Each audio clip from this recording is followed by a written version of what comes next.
Complete the notes about two people who work at ESCO Engineering.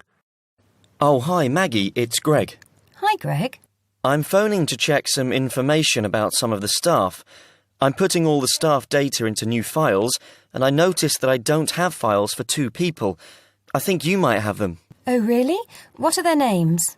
Peter Austin and Jane Moore. Let me have a look. Yes, I've got them here. Shall I send them to you? No, you don't need to. Just give me the information now. I can write it on some new files. I don't really need the photos if you've got photos there. OK. Well, Peter Austin first. Now, is that Austin with an I or Austin with an E? It's Austin, and his address is 110 Argyle Street, Tunbridge Wells, Kent, TN3 5RQ. 110? Uh-huh. And his phone number? It's 07984 645 792. OK. And how old is he? He's 47. 47. And what about his marital status? He's married. There's a note here that he has 3 children, 2 boys and a girl. OK. And finally, when did he join the company? He started with ESCO in August 2003. Thanks, Maggie. Before you hear the rest of the conversation, you have some time to look at questions 6 to 10.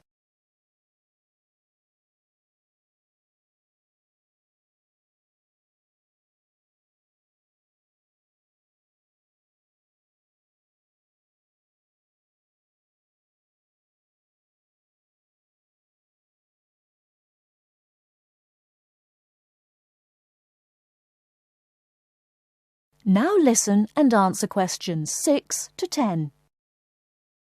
Now, what about Jane? Her name's Jane Moore, that's Moore, and her address is 72 Cedar Road, Crowborough, Kent, CR3 5RQ. CR3 and what, sorry? CR3 5RQ. And how do you spell cedar?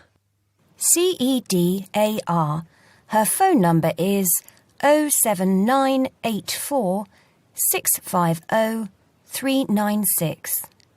07984 650 396. Yes. Now, she's 22 and she's single. OK. And she started with ESCO in 2005, February 2005. Right, thanks, Maggie. That's very helpful. Goodbye now. Goodbye. That is the end of part 1. You now have half a minute to check your answers.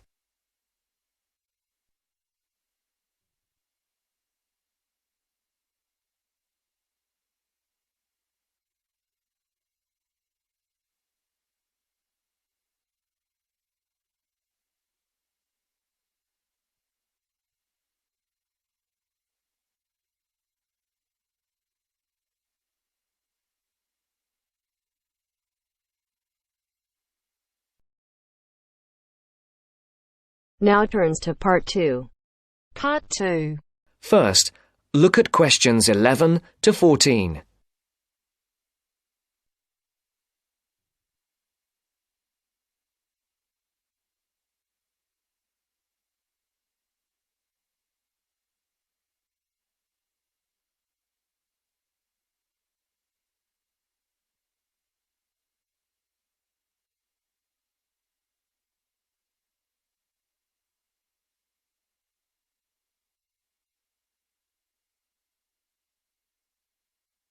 Listen carefully.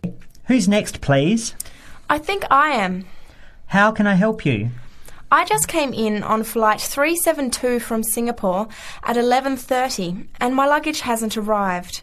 I've been waiting at the baggage claim for about half an hour now and everything seems to have come off the plane. The conveyor belt has stopped and all the passengers have gone. So I came here to find out what has happened to my bag. Can I see your ticket, please? Here it is. So you came from Hong Kong today and changed planes in Singapore, right? Yes, the connection in Singapore was a tight one. The plane got in late and I had to rush to get to the next flight. That's the problem right there. There wasn't enough time to get your bags onto the connecting flight. Normally, Singapore Airport is very efficient. Now, I need you to fill in these forms. Your name. Jenny Lee. Address. I guess you want my address here. I'm staying with relatives. Just a minute, I'll have to look it up. It looks like 583. No, it's 533 East 67th Street in Riverside. Do you have the phone number there? Yes, I do. It's 93014269. So you came in on Qantas Flight 392. Do you know the number of the flight out of Hong Kong? Let me see. I think it was Cathay Pacific 900 or something. Oh yes, it says here, CX912.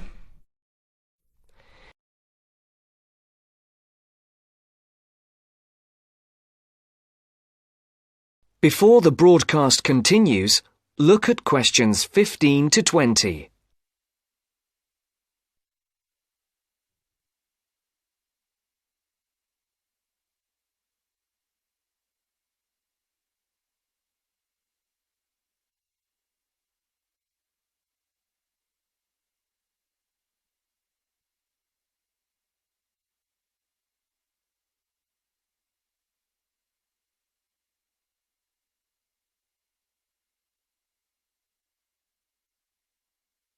You will now listen to the second part of the talk. Right. Now, I need a description of the luggage. How many pieces did you check in? Just one. Can you describe it for me? Here is a picture to help you. Okay. It's a big bag, like this one. Rectangular. Not hard shell, but soft covered, and it has a zipper around the front. Is it black? No, sort of a grey colour. Any identification? Just a tag with my name on it. Any other features? Well, it has wheels and a retractable handle on the end, so you can pull it, as well as the handle in the middle. OK, that's fine. Now, if your bag missed the connection, I'm sure it'll be put on the next flight. I'll email Singapore as soon as I finish here. The next flight comes in at 17:50. That's 10 to 6 this evening. You can pick it up then. 10 to 6? That's too long to wait. Can I get my uncle to pick up the bag on his way home from work? Sorry, you have to be here yourself to clear customs. Of course, I almost forgot. Will the bag come here, to this desk? Yes. You pick it up here, then take it over to the customs area. By the way, don't forget to bring your passport. You will also need to have the key plus your ticket with a baggage claim number on it. Oh, okay. Guess I'll have to come back tomorrow then. It's lucky I packed everything I need for now in my carry-on bag. Yes, that's always a good idea. Be prepared. That is the end of part 2. You now have half a minute to check your answers.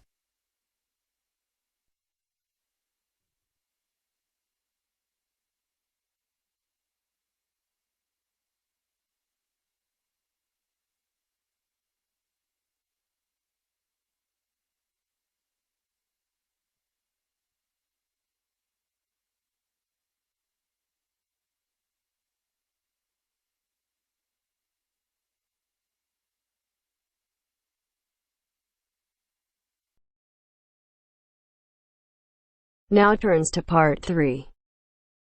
Part 3. You will hear a business studies student called Sam talking to his tutor about an IT project he is going to do for a local company called Turner's. First, you have some time to look at questions 21 to 26.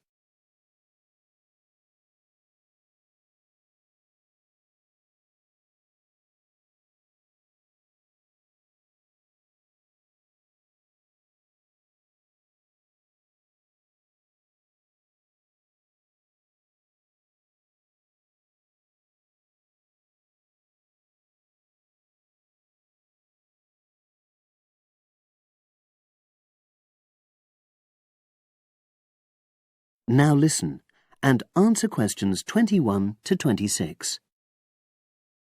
Hello, Sam. Come in and sit down. Thanks. You're here to discuss your company-based IT project, aren't you? Yes, I've been to see the manager and he's given me a lot of ideas about projects that the company would find useful, but I wanted to ask your opinion about them before I choose one. Yes, that's fine. Now, this company's called Turner's, isn't it? That's right. It's a small engineering company. They make machine components for trade use. They're well established. They started in 1976, but they're a bit old-fashioned. Okay. And what kind of projects did Turner's suggest you could do for the company? Well, they want some improvements made to their customer database. The one that they've got at the moment isn't very useful in some ways. I had a quick look at it. That would be a very straightforward project, and it'd be simple enough to evaluate, but I don't think you'd get enough out of a project like that. You wouldn't learn anything new. Well, another project they suggested is to do with their online sales catalogue. At the moment, customers can look at their products, but they can't actually order them online, which must affect their competitiveness. But I said I thought it would take too long. It's quite a big task. You're right. It's too much for the time you've got. It's a pity, though.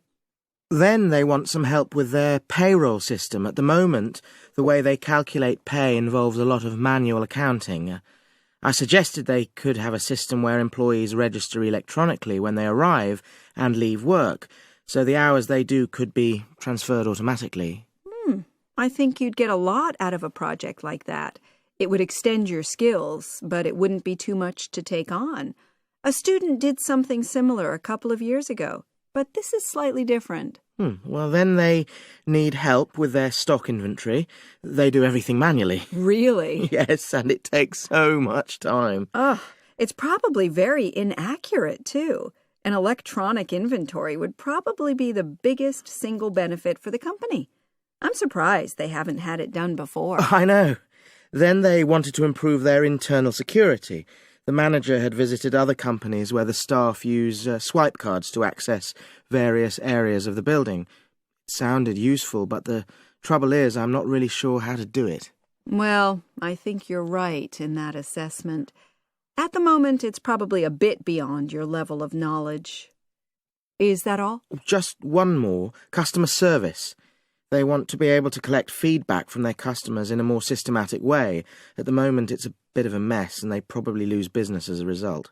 Would that involve you going to see customers at their own premises? Because in that case, you might have to do a fair amount of traveling, and that would incur expenses that haven't been agreed with these companies. I never thought of that.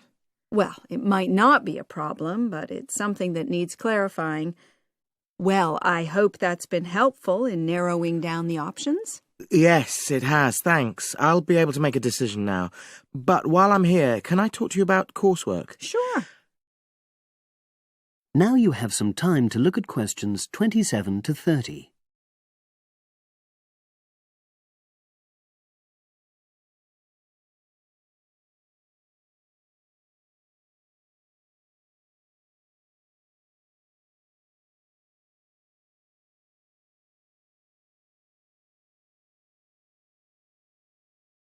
Now listen and answer questions 27 to 30.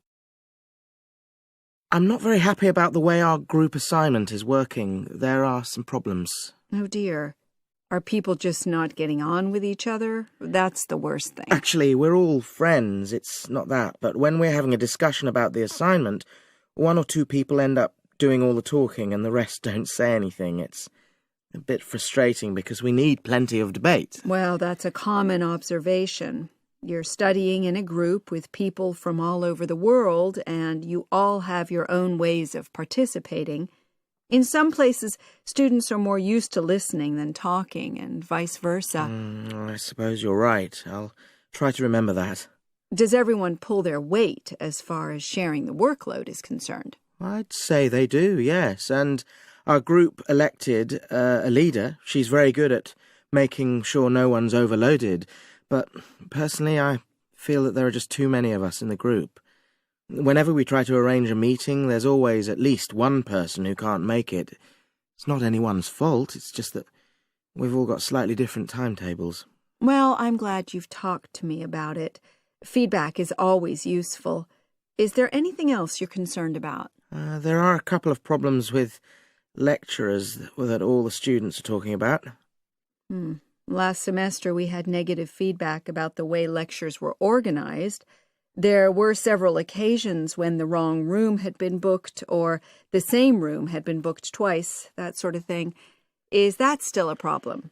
That hasn't happened at all as far as I know. Oh, good. It's sorted out then. But I don't know the reason, but some of the staff often turn up late, so we miss 10 or 15 minutes of our lecture time.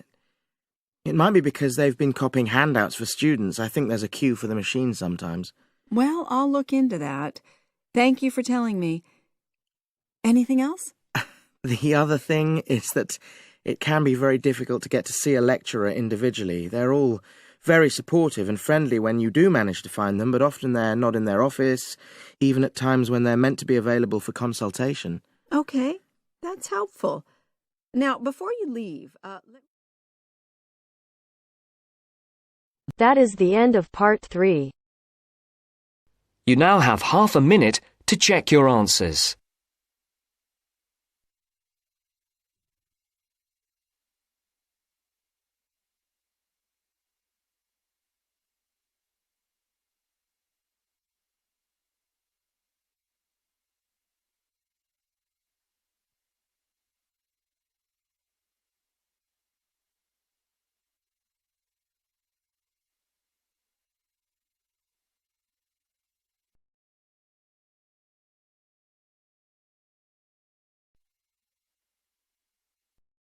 Now turns to part 4. Part 4. You will hear a local radio program giving information about jobs that are available in the area. First, you have some time to look at questions 31 to 40.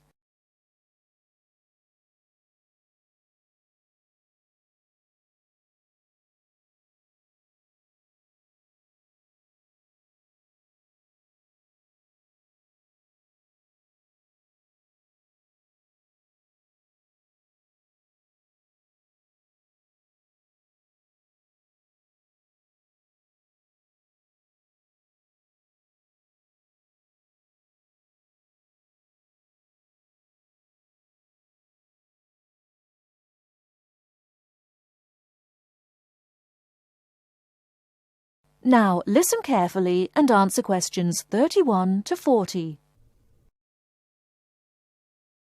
Mandy. Good morning, Mandy.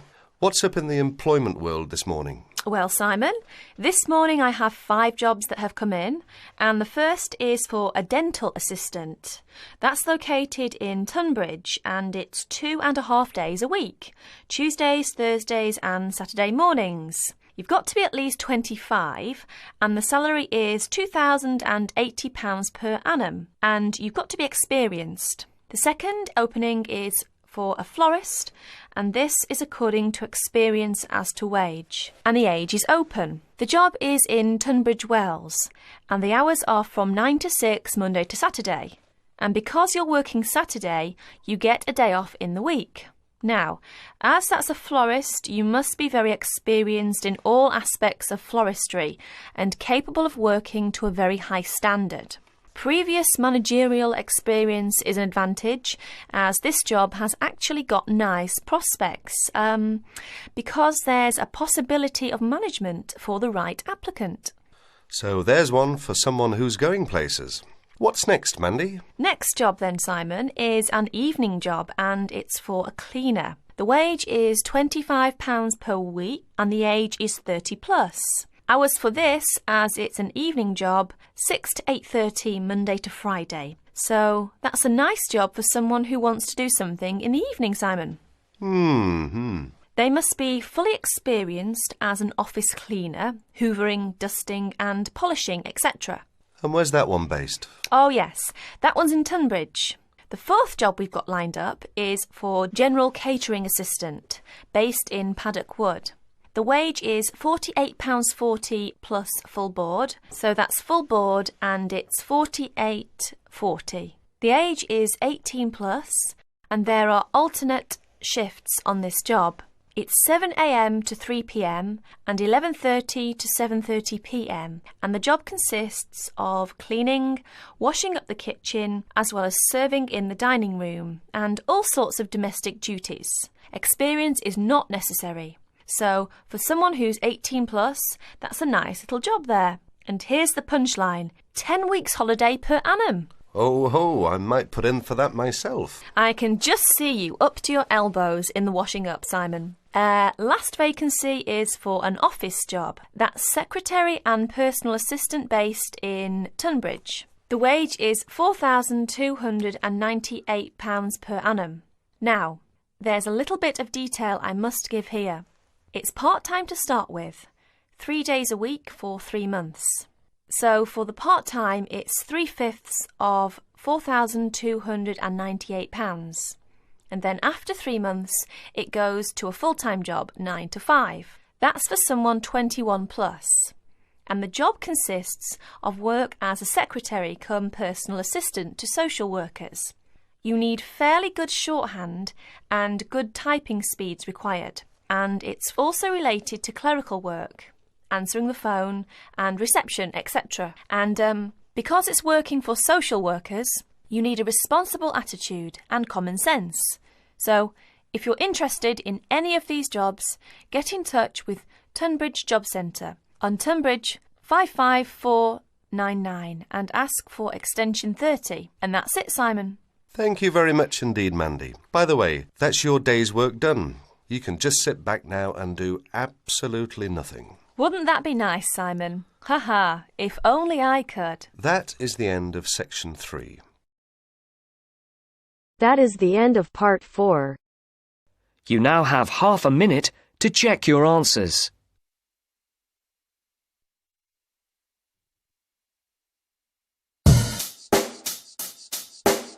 Check the mic and make sure it sound right, boys.